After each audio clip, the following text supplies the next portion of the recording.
This is the Everyday AI Show, the everyday podcast where we simplify AI and bring its power to your fingertips. Listen daily for practical advice to boost your career, business, and everyday life. Can you use ChatGPT across all areas of a company?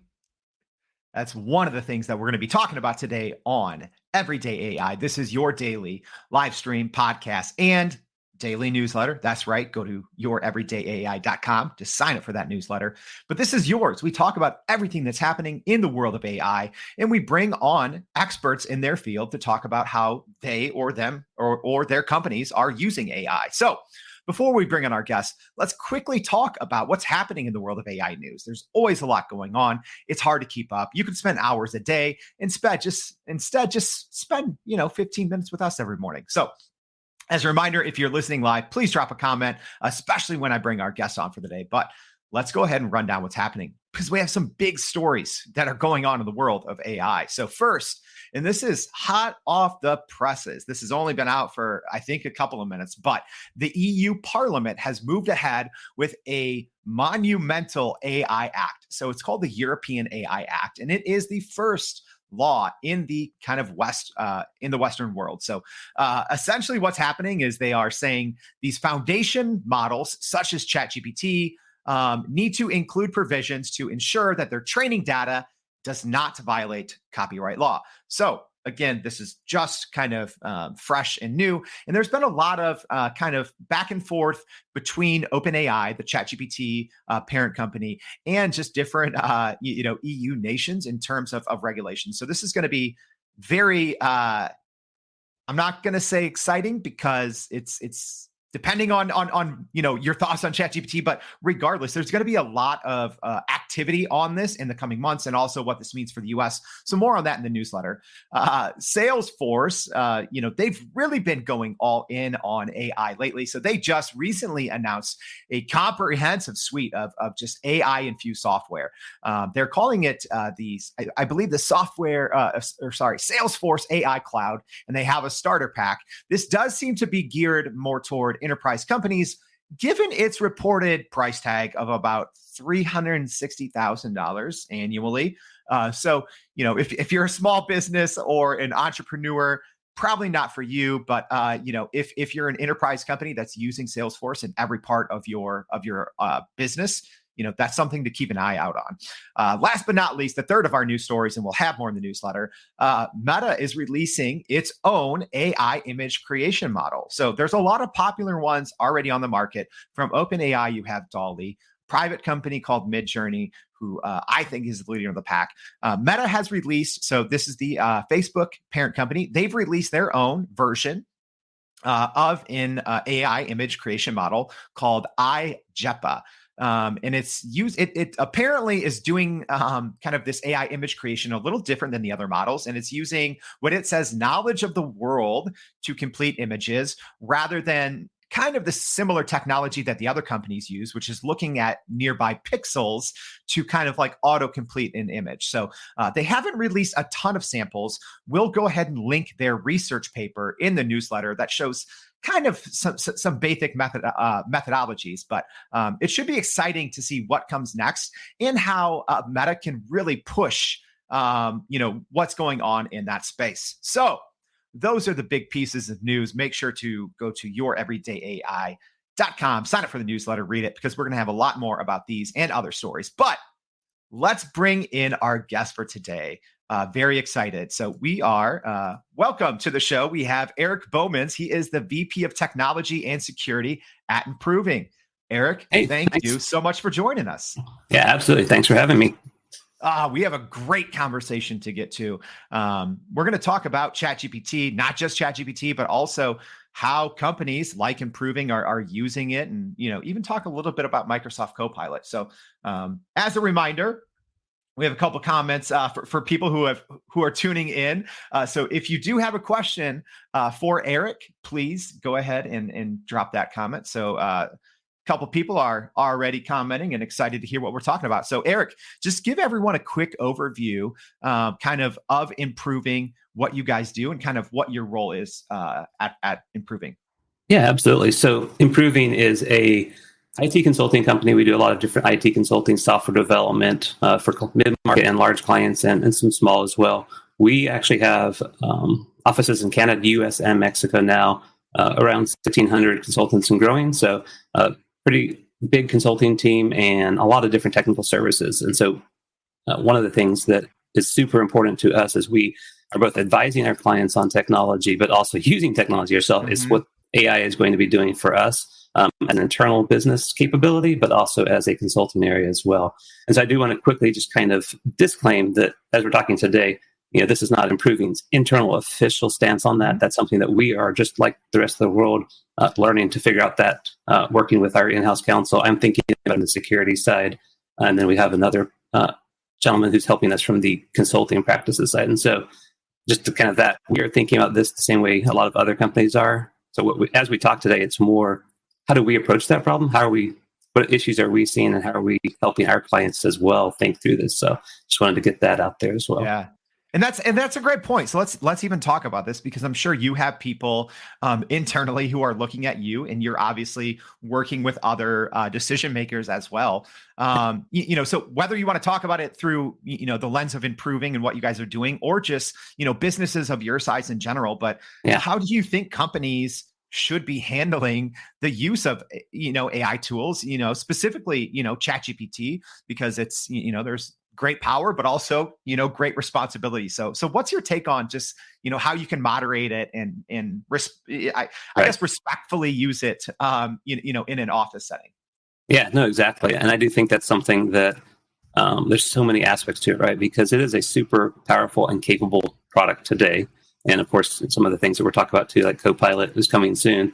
And so not using it really is not an option, right? You are definitely going to cripple yourself competitively if you decide we're just not going to use it. And so as I think about it, I'm a technologist, but I also have that legal and compliance background as well. So I have almost competing minds as I think about things like this. You talked about the copyright law, right? Coming from the EU. That's also something that already existed as a concern. We think about recent cases where software developers put proprietary copyrighted code into ChatGPT, didn't realize it then would train on that, and then it would later spit that out.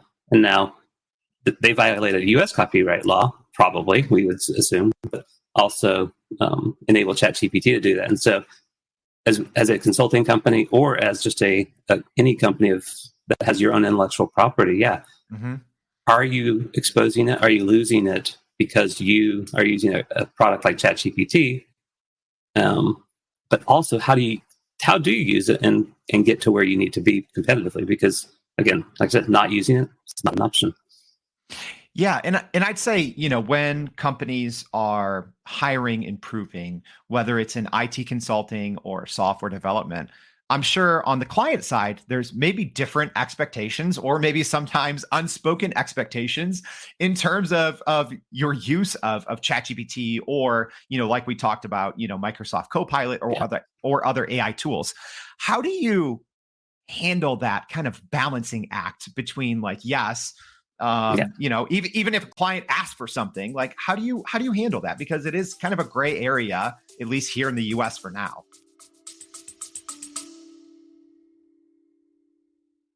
Are you still running in circles trying to figure out how to actually grow your business with AI? Maybe your company has been tinkering with large language models for a year or more, but can't really get traction to find ROI on Gen AI. Hey, this is Jordan Wilson, host of this very podcast. Companies like Adobe, Microsoft, and NVIDIA have partnered with us because they trust our expertise in educating the masses around generative AI to get ahead. And some of the most innovative companies in the country hire us to help with their AI strategy and to train hundreds of their employees on how to use Gen AI. So whether you're looking for ChatGPT training for thousands or just need help building your front-end AI strategy, you can partner with us too, just like some of the biggest companies in the world do. Go to youreverydayai.com/partner to get in contact with our team, or you can just click on the partner section of our website. We'll help you stop running in those AI circles and help get your team ahead and build a straight path to ROI on Gen AI. Yeah. Well, first and foremost, we'd always refer to our clients' own decisions on that. So if they, for example, have said, hey, you know what, we are using CoPilot, we are using ChatGPT, we would say, that's great. Give us the contours of how you want us to use it.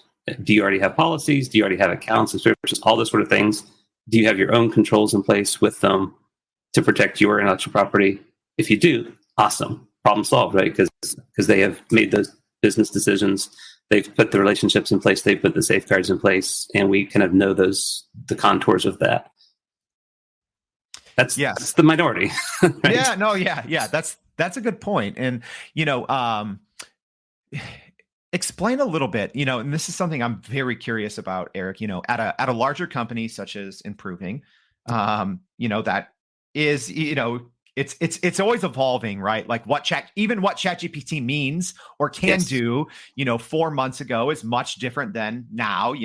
If you have access to the internet and the ability to bring in third-party plugins. But what are some of the more I guess meaningful or impactful ways that you guys have used it, so far, at least internally? Because I know with clients, it's obviously on a case by case basis. But what are some ways that you've used it internally that you think kind of the everyday person can learn from that? Yeah, so I think what's amazing about it is that it can really reach into any vertical of your company, right? So we've talked about software development. That's kind of one of its oldest use cases. But even as we think about compliance and policies, for example, it's a great tool to get you started. And I guess that's the other thing. My other caveat is I know that it makes mistakes. And so as I'm using it, I'm always going to double check and make sure that what it's giving me back is valid. So think about a policy. Think about, we'll just use privacy policy, for example. Mm-hmm. It needs certain things to be in it to be effective. And so as a professional, I could do all the research. I could write that out, and I could then produce a perfectly good privacy policy. Or I could also say, hey, ChatGPT, what are the good elements of a good privacy policy? And make sure that, if it says point number 7 is XYZ, oh yeah, that's also something I should be including, right? So it's almost like that teammate that's giving me input into the topic. I'm not relying on it. I'm not having it write the policy. I'd rather do that myself still. But it can absolutely give me that input. Likewise, if we're in marketing, what are the good elements of a marketing campaign? It's something it's going to spit out something, and there's a decent chance it'll remember something that you've forgotten. So thinking about it as that friend that sits next to you that has some good ideas is always an easy use case, no matter what department you're in. If it, compliance, marketing, sales, salespeople who are working on a proposal and they're like, could I say this more effectively? Here's all these words that I've written about what we're going to do. Paste that in, again, assuming that you're not violating any sort of intellectual property, and say, can you summarize this, right? Can you give me the 3 bullets that summarize these 500 words so that I can be a more effective communicator? I think you bring up a good point, because for smaller businesses, as an example, had a great entrepreneur on the show yesterday, and entrepreneurs are really, I think, using ChatGPT more for content creation, or just AI programs in general for content creation, where it sounds like maybe a better use case for a company of your size is more of ideation, research, brainstorming, some of those things. So what, I guess, at least if we're talking just ChatGPT, what other barriers or, kind of boxes to check still have to happen in your mind to be able to use it more at scale? Because you kind of talked about, ChatGPT making things up, hallucinations, which is something that we're actually going to talk about later in the week on the show. But, what steps do you think have to be taken on the ChatGPT side or features until you can use it much more frequently across, all areas of kind of a more enterprise size company? Yeah. So I think it's going to have to be twofold. One, obviously the safeguards around my information so that I feel more comfortable sharing, because it's better the more I share with it, right? Everybody knows that if I don't tell it what I need it to produce, it won't produce what I want. And so I do have to share a decent amount of information with it. And I know, OpenAI has the checkbox that says we won't use your data anymore, but also that has other features that turns off other features that are useful. So I don't think they've struck that balance yet. But then the other side of that is how can we measure its accuracy with some confidence, right? So if it's reporting back to me in a subject matter that I know, then I can be like, I think you're making stuff up. If I've asked it to talk about something that I don't really have that subject matter expertise in, it can make stuff up, and I'll be like, that makes sense to me. And so how do we put that layer of self-evaluation almost of like can it detect its own hallucinations? Yeah. I'm not even sure, right? But give you a confidence almost of like, hey, I'm highly confident that I'm not making stuff up. Or, you know what, I probably made a bunch of stuff up. You should go fact check what I just output. I use the example here of foreign language translation, right? And so we're international, Canada, US, Mexico. We have 3 languages within our company. I received an email from one of our Spanish coworkers. I can read enough Spanish that I know what he's talking about, but I can't write Spanish in a way that wouldn't sound like Google Translate.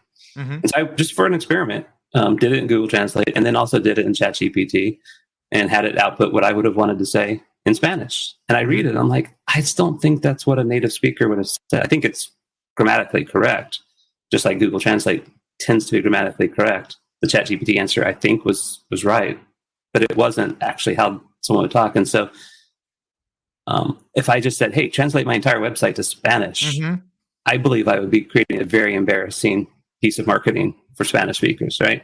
And so how do you take that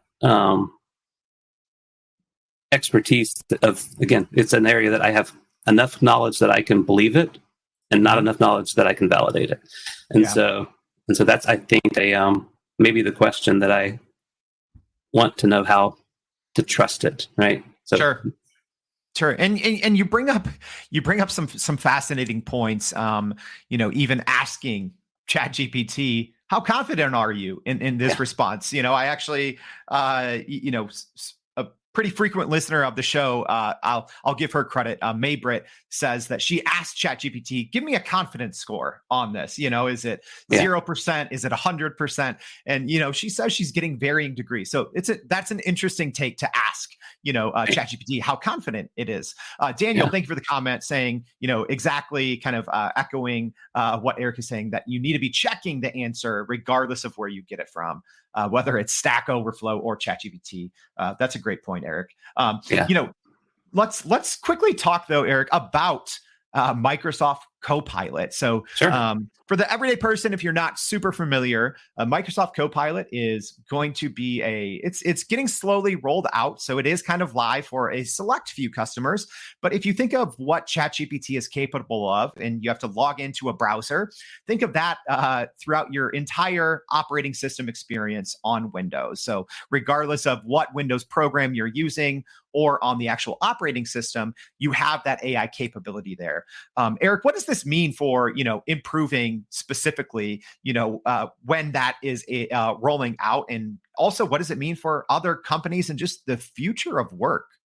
Yeah, no, I think this is going to be super exciting when it starts to produce the promised outcomes. As with all marketing, it reads, it sounds amazing. It's going to be wonderful. Reality, of course, will take some time, but consulting, for those of you who haven't worked with consultants before, not only do we produce the work you asked us for, but one of the things that we also have to produce is a decent amount of documentation around what we're doing, status reports, summaries, kind of all the sort of things that show that we are doing what you asked us to do in a way that you can report to your leadership. CoPilot is one of those products that promises to help us do that. So I think a great example I saw, this is a slightly different tangent, but let's say you have an incident, you have a production outage, and from 7 p.m. to midnight, the team is just shooting emails back and forth. They're chatting in Teams. All these things are happening, and it's midnight. The problem's solved. Everybody just wants to go to bed. However, there's an executive somewhere who needs that kind of after-action report. Well, CoPilot promises to say, hey, you know what? I can read all the emails that were related. I can read all the Teams messages that were related, and I can produce that after-action report. And I can even do it in PowerPoint for you with graphs and pretty things. And so you can go to bed and have this executive report automatically sent. You can really just say, hey, CoPilot, create an after-action report for this incident with these people and send it to Jordan, and I'm going to bed. Again, I don't believe that's going to happen this year, that it's that amazing. But that kind of thing is going to change it, because you think about all the documents that you're processing as a human. You think about all the emails that you're reading, all the meetings you're attending, all these a ton of information that flows past us, and we just sort of pick and choose what matters to us. If we have that co-pilot sitting next to us and it's paying attention to all that, it can help us catch the things that we missed and create those summaries. Or even, and I like the idea that if I have an Excel document full of data, I can say, hey, analyze this data, summarize it in a Word document and a PowerPoint, and send it to my CEO, right? Like, that's a thing that they're promising. And so I think that, again, 5 years, 10 years, maybe that'll do exactly what we want. But just the fact that we can see it now is what I think is amazing. Or at least, to get a start, right? Because someone's ultimately going to be responsible to be turning those reports in, and instead of starting from scratch, maybe you have a document that's maybe 50% complete already, which is a game changer, I think, just right there. So as a reminder, we are kind of getting toward the end of our conversation, but if you do have any last comments for Erik, please drop it in the chat. I will ask one, Erik. As someone, and we talked about using ChatGPT throughout just all different parts of the organization. So combining that with Microsoft Copilot and kind of what you just previewed there, how do you see AI in general impacting I won't say jobs, because that's a whole nother discussion, but how do you see it impacting kind of productivity and output for larger companies? I mean, do you think the expectation will be, all right, now that we have all these tools that make us much more efficient, we should be doing 30, 40, 50% more business? Are those expectations going to come, or do you think it'll be maybe just companies aren't going to be hiring, new positions because of that increased output? I know it's a big, big that requires a lot of, deep and thoughtful conversation, but I'd love to get your quick take on it. Sure. Yeah, definitely a quick take. I do think that there's a certain segment of jobs that are doing what I just described today that should be figuring out how they can leverage these products to continue to do their job, right? Because otherwise the products will probably do their jobs for them. But the truth is, most companies don't have all of those employees today anyway. Like, I don't have somebody who can read all my emails and summarize them for an action. Like, I don't have that person. And so I think it's more to your point of improved productivity. I become more effective doing what I do because those products exist and are able to take the information that I'm producing and distill it down in a way that then becomes more useful. And so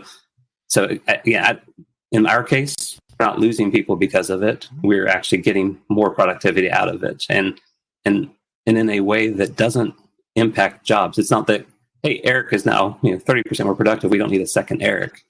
They probably didn't need a second Erik anyway, but right. But now I can actually do my job better, and so it is a overall net benefit to both me as an employee and improving as an employer, as opposed to a risk. But no question that there are job segments that are threatened today by this, because if that's all your job is to produce these after action reports, if you're at a company that's big enough to have those, that I could see being an impact. But I think most companies, again, don't actually have that staff today, and so this is more enabling than threat. More opportunity than threat.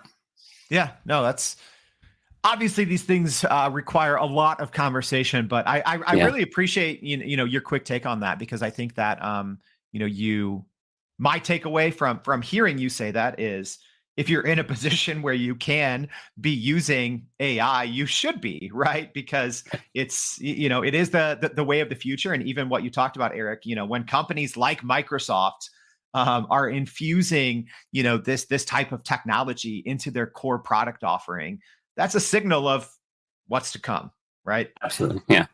No, it is going to happen whether we want it to or not, barring some crazy legislation or something that's not the topic of today's show. Yeah, this is coming. Yeah. We'll see what's happening, unfolding in the EU ever makes its way to the US. That's another conversation for another day. But Erik, thank you so much for joining us on the Everyday AI Show. It was absolutely glad to be here. Insights. Thank you. All right, and just as a quick reminder, if you haven't already, please go to youreverydayai.com. Sign up for our daily newsletter. Also, if you're not listening, or if you are listening to this live, we come every day at 7:30 a.m. Central Standard Time. But It's also put out on a podcast. So go to Spotify, Apple Podcasts, wherever you get your podcasts. Make sure to subscribe and follow us there. So we hope to see you back tomorrow and every day on Everyday AI. Thank you. And that's a wrap for today's edition of Everyday AI. Thanks for joining us. If you enjoyed this episode, please subscribe and leave us a rating. It helps keep us going. For a little more AI magic, visit youreverydayai.com and sign up to our daily newsletter so you don't get left behind. Go break some barriers, and we'll see you next time.